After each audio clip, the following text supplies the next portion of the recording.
नमस्कार मंडळी, मी दीपाली स्वामी दीप किचन या चॅनलमध्ये मी तुमचं सर्वांचं मनापासून स्वागत करते। मंडळी, आज मी तोंडी लावण्यासाठी चटपटीत चटणी करणार आहे। मंडळी, तुम्हाला तर माहीतच आहे, आता उन्हाळा चालू झाला आहे आणि त्यामध्ये बाजारात कैऱ्या यायला लागलेल्या आहे आणि तुम्हाला तर माहीतच आहे, कैऱ्या बघून कुणाच्याही तोंडाला पाणी येत नाही असं होत नाही। माझ्या तर आताच तोंडाला पाणी यायला लागलेलं आहे। मंडळी, आजची रेसिपी आवडली तर हा व्हिडिओ तुमच्या फ्रेंड्स रिलेटिव्हला शेअर करा। चला तर मग मंडळी, रेसिपीला सुरुवात करूया। इथे मी एक कैरी घेतली आहे। या कैरीला कलमी आंबाही म्हणतात। ही कैरी जास्त आंबट नसते, पण तुम्हाला जास्त आंबट आवडत असेल तर तुम्ही आंबट कैरी घेऊ शकता। चटणी अतिशय साधी सोपी आहे, कमी साहित्यात होणारी आहे।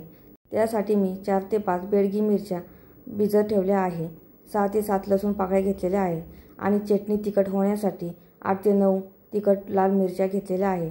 इथे मी लाल तिखट मिरच्या ह्या वाळलेल्या घेतलेल्या आहे, कारण लाल तिखट मिरच्या ह्या खूप तिखट असतात आणि त्याने चटणी खूप छान चवीला होते।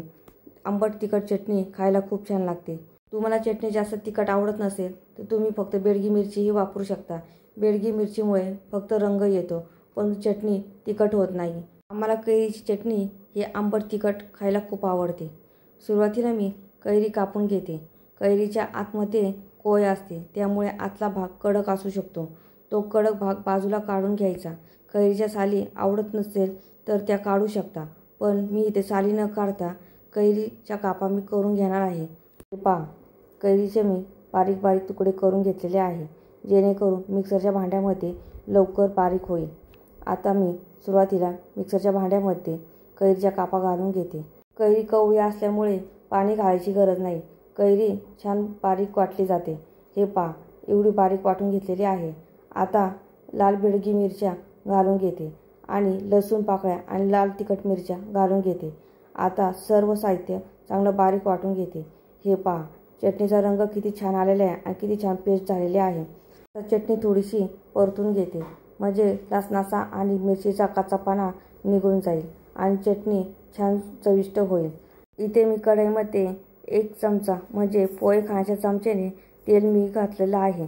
आता तेलामध्ये चटणी घालून घेते आणि चांगली मंद आचेवर परतून घेते। मंद आचेवर परतल्यामुळे चटणी खाली लागणार नाही। आता चवीनुसार म्हणजे अर्धा चमचा मी मीठ घालून घेते आणि पुन्हा एकदा चटणी हलवून घेते। आता कढईवर झाकण ठेवते आणि 2 मिनिट वाफ काढते, म्हणजे चटणीमधलं जे काही पाणी असेल ते कोरडं होईल।